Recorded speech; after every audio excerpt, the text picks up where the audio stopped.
Future.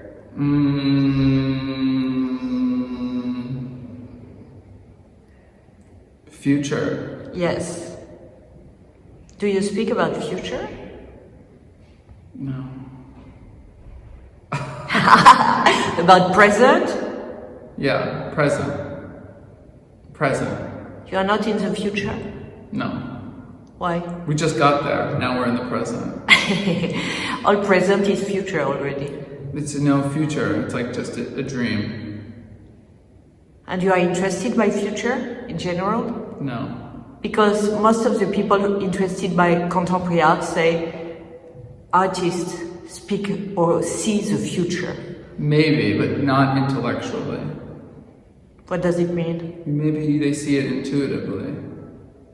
Ah, Yeah. it's not conscious. Yeah, it's not conscious. It's not like lower mind. Maybe they see it like higher mind. America. Dirty. Why? This feels dirty now. America is soiled, dirty. That's how it feels to me. But also bright. Like bright. America is also bright. What is bright about America?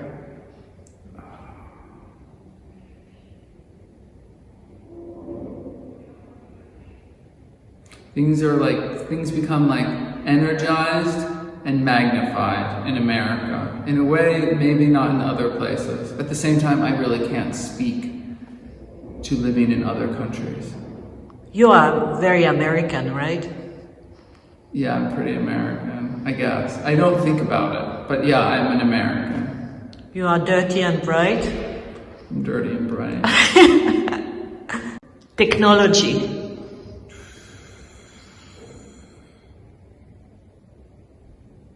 I imagine a cat scratching a wall. Yes. Yeah. This is technology? I don't know, but this is what we're doing. And I just saw, you said technology, I saw a cat like scratching a wall. But in your work, you use a lot of new technology. Yeah. More than most of the artists, right? Yeah, yes. But it's not so conscious. It's just how I'm doing things. Because you speak about the present? Yeah, but I'm also looking for physicality. But I've also used older technologies. Like what? I did a lot of works earlier, like in my 20s, on 16mm film. Then I decided we couldn't use it anymore because it was nostalgia. And it just felt wrong. But the 16mm film had a kind of aura. And I was worried that this aura couldn't exist in like digital media, but I was wrong. That actually the device may have been generating a kind of aura gestalt, but as the artist, like I'm actually able to sort of potentially generate aura or put frequency or energy into the works. Or physicality can be a kind of container of a kind of energetic gestalt as well. But with the technology, there's a kind of coldness, right? Too. It's very cold. I don't feel that. It becomes more generative to me. That like at least as if something could like generate. It's like this something can. It becomes like a kind of vacuum for like generative processes. But haven't you noticed that, for example, with paintings, old paintings, there's another kind of physicality? There's a kind of looking on a painting, and the looking on a painting is a kind of sweep, and a kind of sweep back, and a kind of like this. It's like I'm looking at a painting now, and the painting kind of directs your eye. With technology or moving images, you have a poof, poof, poof, poof, poof, poof, poof, poof, poof. Like, what is poof poof? This like imagery, so you have something comes here, and then something comes here, and something comes here, and each one of these things, what comes before, what comes after, and then what comes after again, and so on, together potentially all generate autonomous qualities, but also generate a kind of semiotics between each other, and that semiotics then becomes its own form. Sadie Coles, David Werner, London, Paris.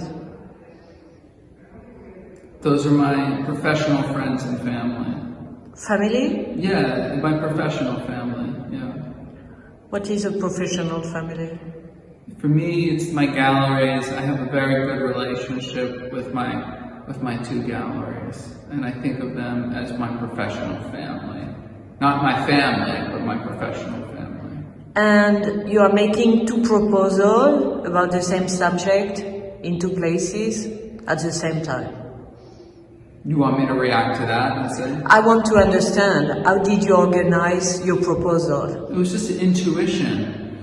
Both galleries were involved in the production of the holographic work, and I'm about to complete my third animatronic piece, and so this was the one chance to do a show in between now and next year. And so I said, let's do it at the same place, let's do it twice. It wasn't an intellectual decision. It was just like an intuition and I felt like the intuition had a good energy, and so I pursued it. But do you think one need to see the two shows? Or No. one is enough? Yeah, one's enough. And what do you think about London and Paris? What? What do you think about the two locations, London and Paris? It's so different. And it's different for me because I finished the piece in London, and now, so it's much more relaxed for me to be in Paris this week. I was pretty nervous and scared last week in London. Why? Because I get very nervous and scared about my work. I get a lot of anxiety because I'm trusting totally my intuitive mind, and there's something very scary about doing that. I'm like a beginner. I'm like beginner's mind and beginner's fear. An old beginner.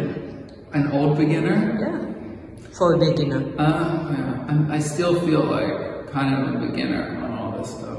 But it probably is going to be like that. It doesn't get easier, you know? The more years I have a professional career, things haven't gotten easier. In a way, I feel that the stakes are kind of higher.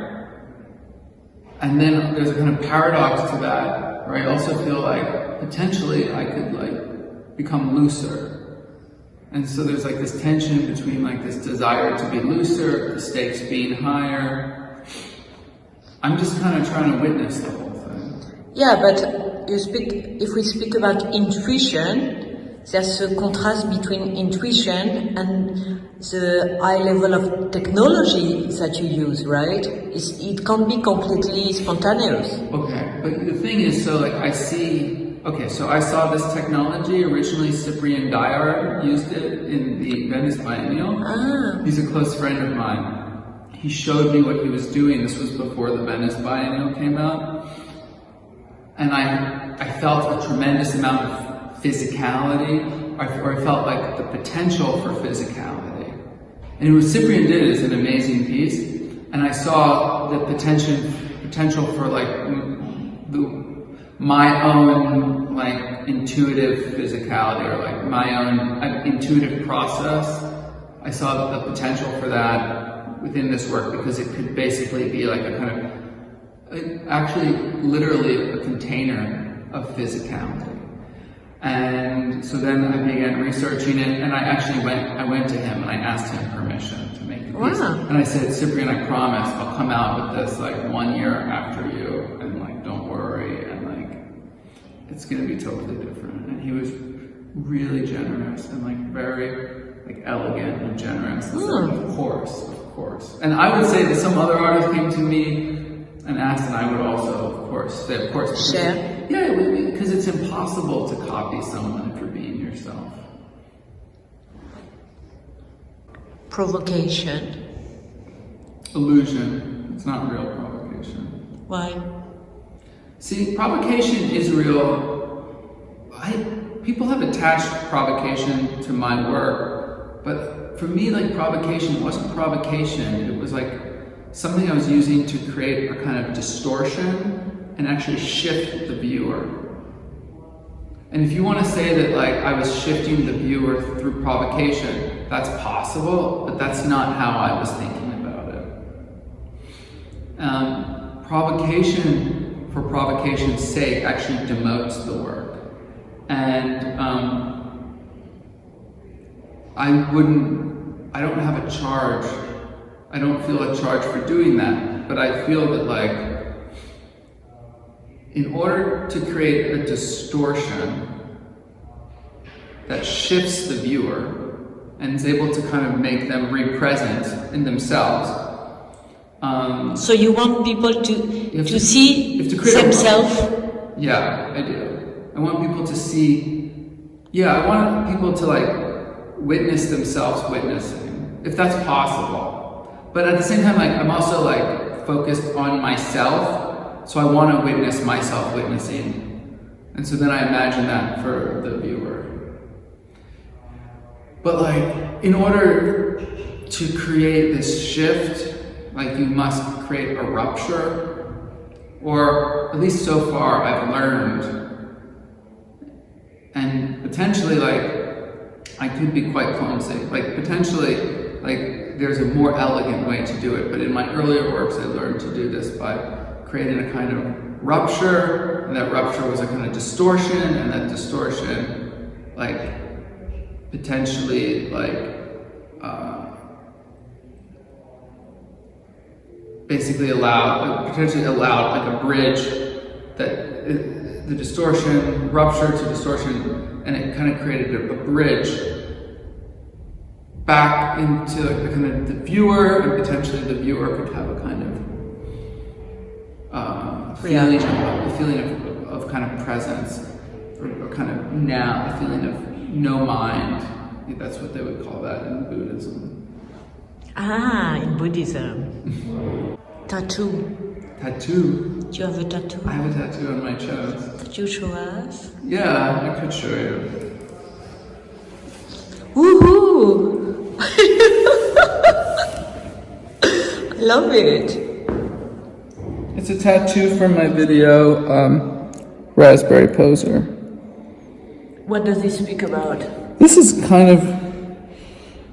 was a still that, excuse me. This is a still that the animators sent me to approve, and there's a scene that's based on the Fleischer Brothers cartoon, and where the character takes a mirror and they push it over themselves. And in the Fleischer Brothers cartoon, they push it over themselves, they become a skeleton, or it's a skeleton who, like, becomes a ghost. I can't actually remember. And in mine, the character goes like this, and he transforms into a chair, and then spikes on the seat of the chair appear. And it's good to have forever an image on your body? I don't know if it's good. It's neutral. I don't think it matters. But you look at it sometimes? Yeah, I see it all the time. There's an amazing... Do you have a tattoo? No. It's the experience of potentially permanently defacing your body is very exhilarating. It's something I've never experienced before I had this tattoo. I think that's why people become addicted to tattoos. It's a very exhilarating experience to deface yourself. Wow.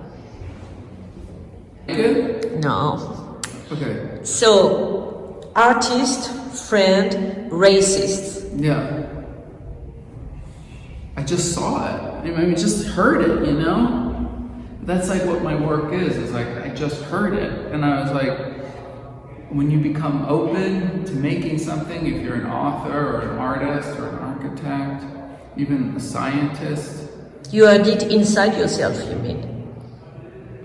Yeah, I don't even know if it was inside myself. It just got broadcast into my brain. I'm looking around at the world, and it was like a whisper, like, artists, friends, racists, artists, friends, racists. You are very mystical. You are mystical. Yeah, I don't know. Yeah, I'm a person. Artist, friend. I heard it. I really heard it. you have a religion? No. Masters. Do you have masters? Like a master's, like, educational degree?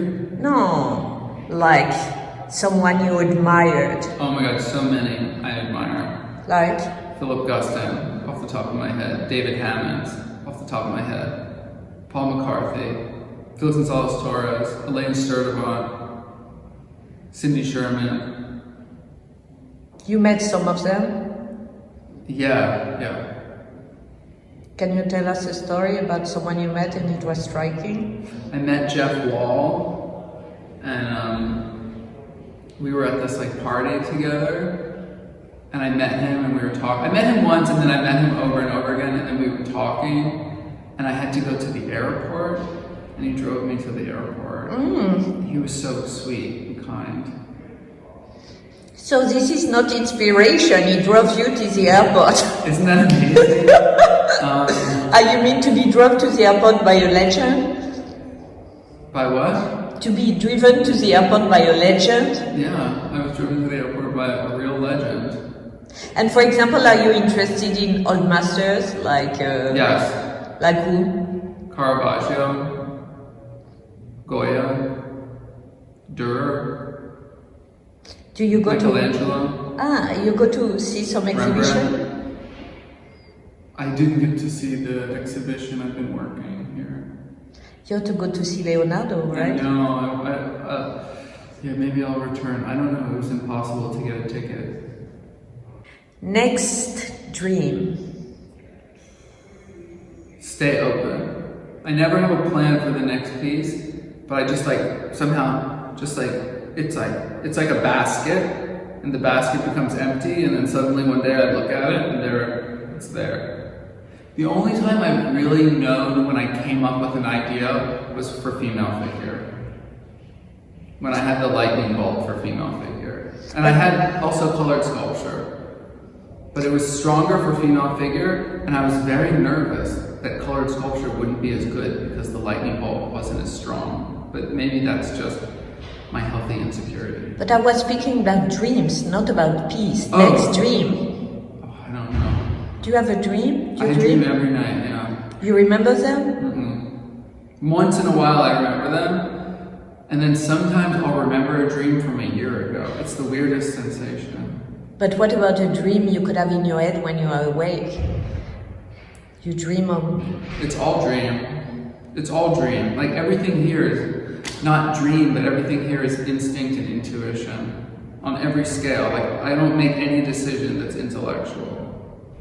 You don't want to be an intellectual? I would be happy to be an intellectual, but I don't think it's useful